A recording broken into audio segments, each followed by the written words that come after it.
Every coach I've ever talked with has insisted that you can't be the best unless you can beat the best. For the Washington Redskins, the road to Super Bowl 25 goes through San Francisco and the team that's been football's best for 2 seasons. 60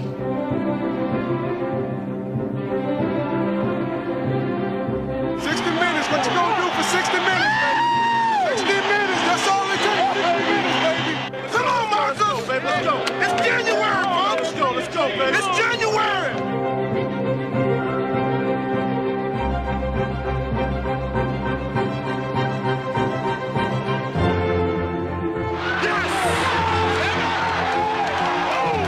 Shoot for an early lead and take aim at stopping Joe Montana. A Joe Gibbs battle plan that for a while would be carried out to perfection.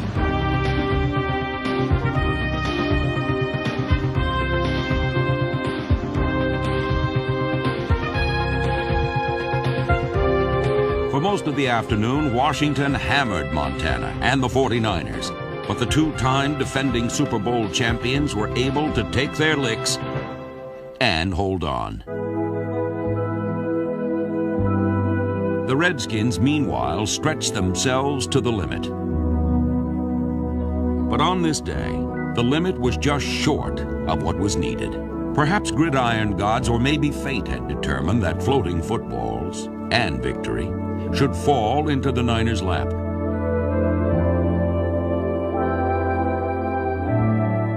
The pain of knowing they were so close to an NFC title game was obvious.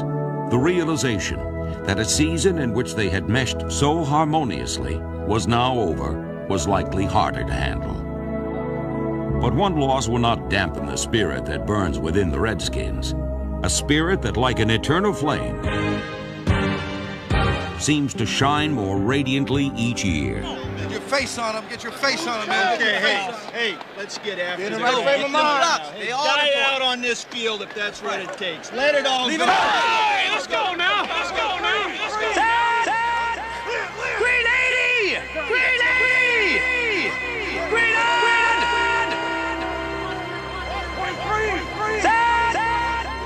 Come on, Dean! Come on, Wilbur!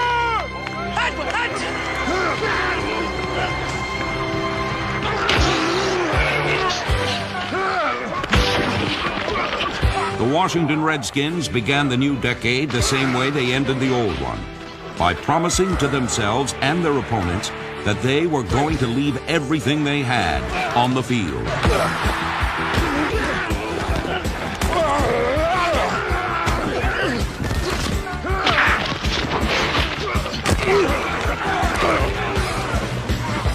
The Redskins coupled an aggressive defense and special teams with an attacking offense, which was equally effective through the air, with one of football's most explosive passing posses.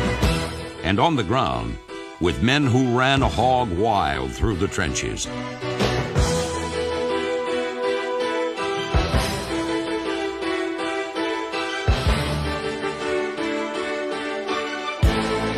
Whichever method of travel the offense chose, it often reached its end zone destination. Back goes Rippon.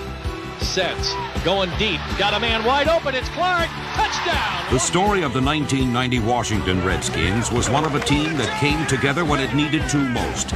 It was the story of a team that continued winning in Redskin style.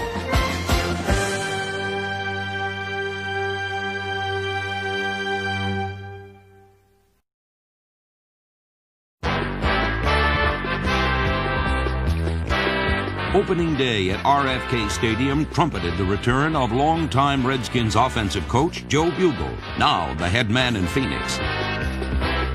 It didn't take long for his old team to generate both pleasant memories and present disasters.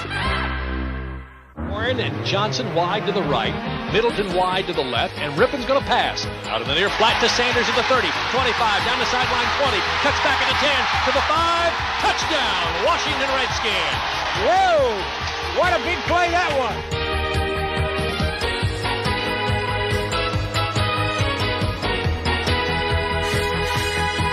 Mark Rippon threw 3 touchdown passes, and Washington's defense caused 5 turnovers as the Redskins blew taps for bugle and blew away Phoenix by posting their first opening day shutout in 17 years. Picked off. Alvin Walton's got it. Far side 40. He's gone. Touchdown, Washington Redskins. 4th interception of the day. This one 56 yards on the return for a touchdown. Defense also dominated Dallas in Week 3. Darryl Grant and company tossed Troy Aikman around and sacked him 8 times. And Darrell Green scored Washington's only touchdown to secure victory number 2.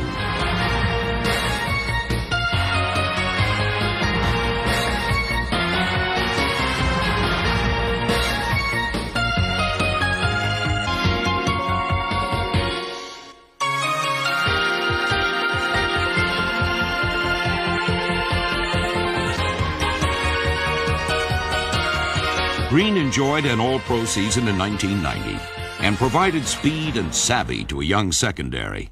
Number 35, Martin Mayhew, who led the team with 7 interceptions, and number 47, A.J. Johnson, are both second-year men who combined with Green, Brad Edwards, Alvoyd Mays, and the team's leading tackler, Alvin Walton, to lead a defense that finished 3rd in the NFC in takeaways.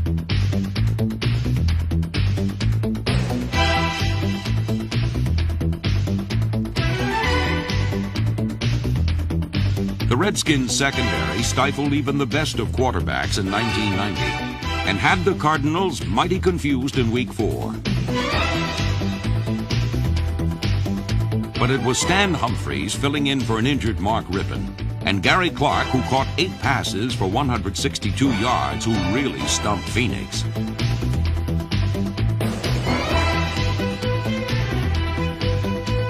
Here's the lob down the far sideline. Gary Clark at the 5. Touchdown, Washington. Clark scored twice to lead Washington to 31 second-half points, giving the Redskins a 3-1 record. With passes being thrown to him from every direction in 1990, Clark was able to turn in his 3rd Pro Bowl season.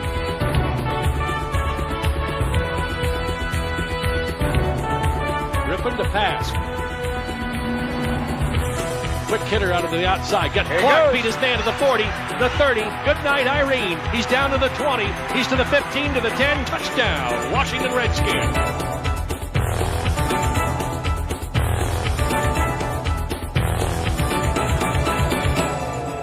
Number 84 led the Redskins receiving posse last season with 75 catches for over 1,100 yards, and he scored 8 touchdowns.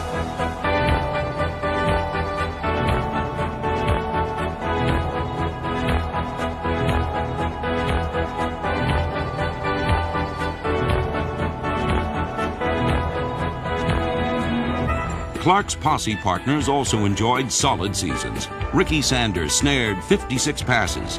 And in his 11th season, Art Monk, who was 3rd on the NFL's all-time receiving list, continued to amaze as he caught 68 passes and scored 5 touchdowns. Rippon goes back, sets, lobs it up in the air, going deep for Monk, the near side. Touchdown, Washington Redskins. What a great catch. I'm telling you, he is some kind of football player.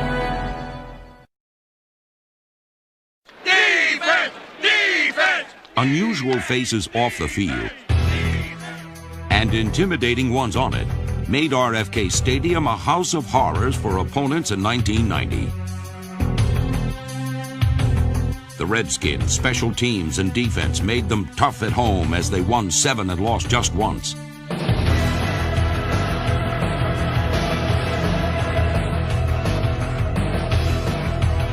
Washington added some new names like Johnson, Williams, and Geathers to the familiar ones of Mann, Grant, Cook, Stokes, and Rocker to form a defensive line that improved markedly over 1989.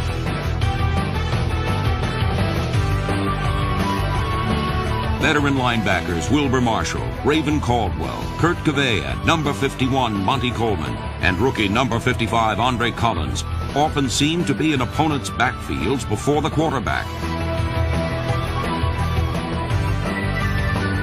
And they, along with the entire defense, were fully aware of their mission in Week 7 when they hosted the Philadelphia Eagles.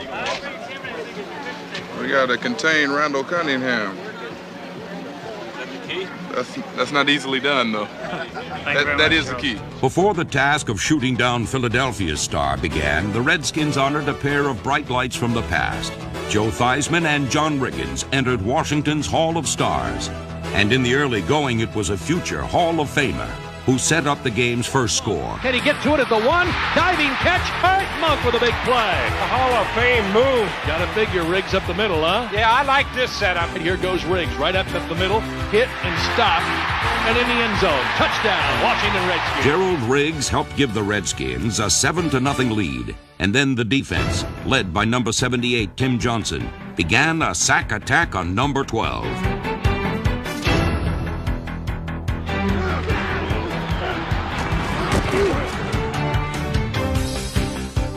Washington caught Cunningham 4 times for sacks and held the explosive Eagle offense to a single touchdown.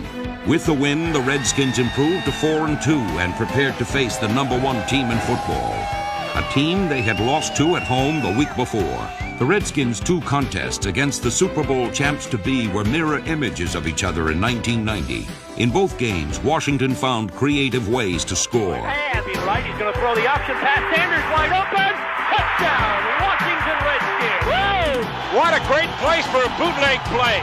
Humphreys with a bootleg around the right side. Stop, dodges the rush, comes back inside at the 10. Still running, fakes the pass, still running to the 5. He's going to the end zone. Touchdown, Washington Redskins. But in both games, it was New York that made the big play when it needed it most.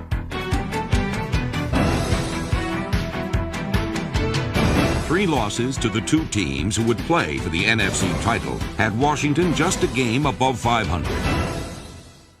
And the way things began in Detroit, it looked like the Redskins would fall to 4-4.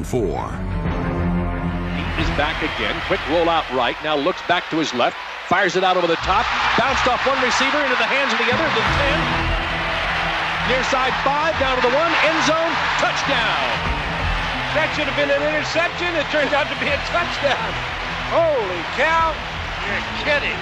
I can't believe that. Detroit received the lion's share of bounces most of the day, and they led by 17 after 3 quarters. Gerald Riggs kept the Redskins in the game with a pair of touchdowns, and then reserve quarterback Jeff Rutledge embarked on a comeback that, even for him, was a bit hard to believe.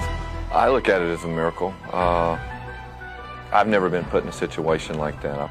I was nervous somewhat when he said go in because I haven't played in a long time. At the same time, I was excited about it and knew that, hey, if something could happen, things just worked out. It was a shock after the game that it was over and that we'd come back and won like that. It was just a great win for the team, in fact, that nobody gave up.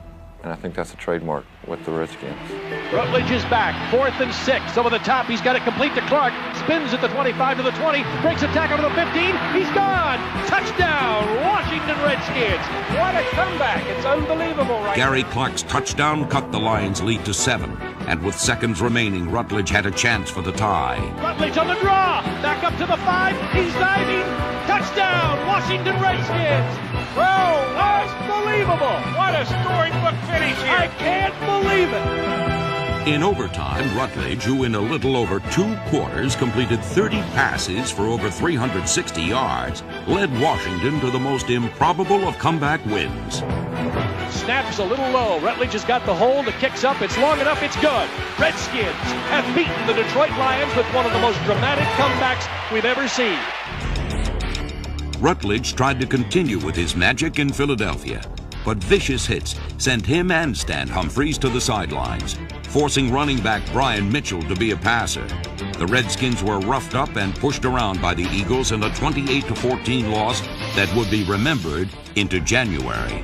Mark Rippon made his return against the Saints the following Sunday and showed no signs of a 7-week layoff as he equaled a career high with 4 touchdown passes. Receivers out here to the near side. No play action. Rippon is rolling. Throws it to the end zone. Monk. Touchdown. Art Monk continued his rise in the record books, and Gary Clark caught 2 touchdown passes en route to a 31-17 triumph. Pumps once, now goes it up. He's got Clark wide open. Touchdown, Washington Redskins. With a win, the Redskins were 6-4 and poised for the stretch run. Following a disheartening loss to Dallas, Washington was in need of a leader. 5 games remained on the schedule, 3 against playoff-bound teams. Injuries had depleted a once-deep squad, and if the Redskins were going to make the playoffs, someone had to step forward and carry the team to that next level. Carry is exactly what Ernest Biner decided to do. Really, Ernest is pretty much not the kind of guy that comes up and talks to you a lot or says things. He came over and sat down next to him. He said, hey, I just want to let you know that, hey, I want to carry the full load.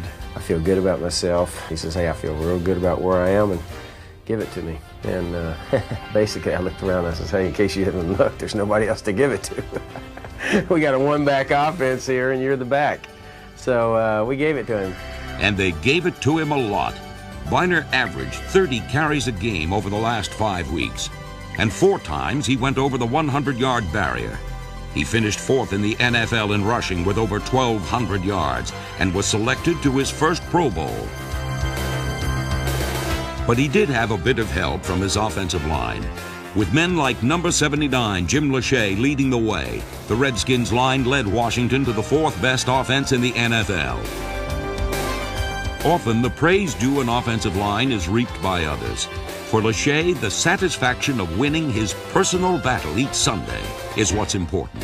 I enjoy going out there and attacking somebody, taking a guy one-on-one the whole game and find out at the end of the game who's a better guy. I think it's kind of like, the old war story. Hey, we got a battle out there, and each offensive lineman has a battle against the guy they're playing. And to win the war, each guy has to win their battle. Rarely did Lachey lose a battle, as he brushed aside even the best of pass rushers to earn a trip to the Pro Bowl. For his efforts against Miami, he received perhaps the ultimate honor for a lineman, as he was named NFC Offensive Player of the Week. But if he hadn't received the award, Biner likely would have. Number 21 rushed for a career-high 155 yards and scored 3 touchdowns.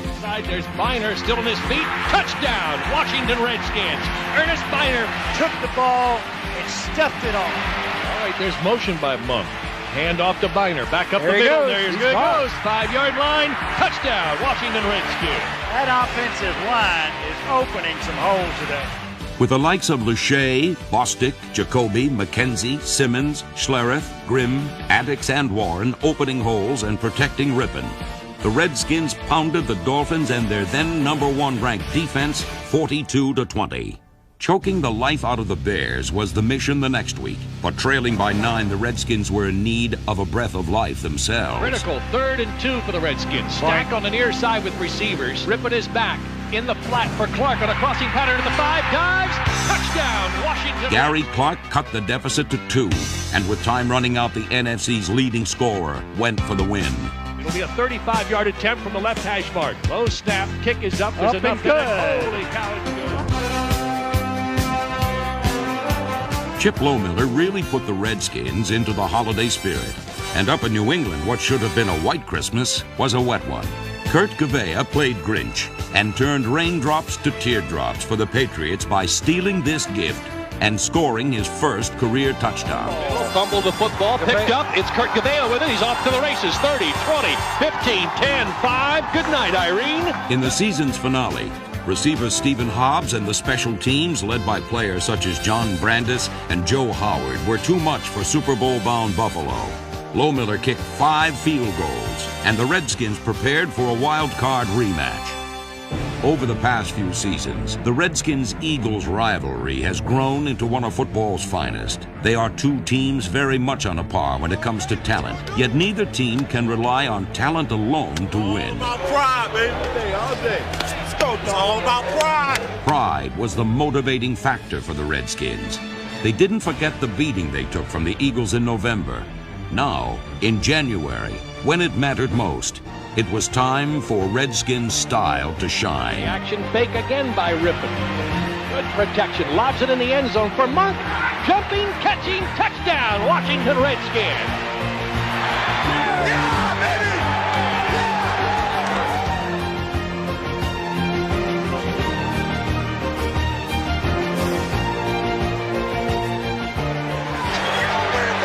Mark Rippon opened the Redskins' scoring with a touchdown pass to Art Monk and closed it with one to Gary Clark.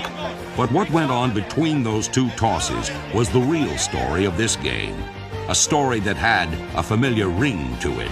We got to contain Randall Cunningham.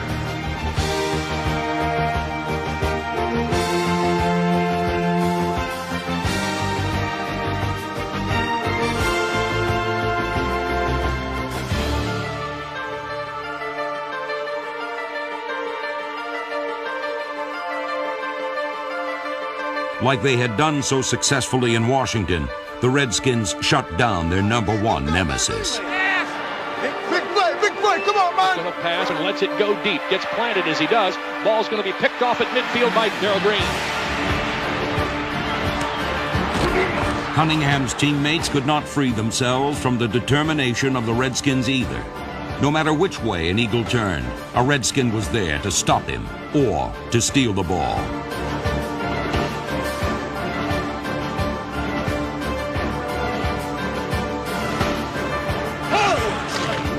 In the end, an abundance of defense and pride allowed the Redskins to celebrate their biggest win of the year.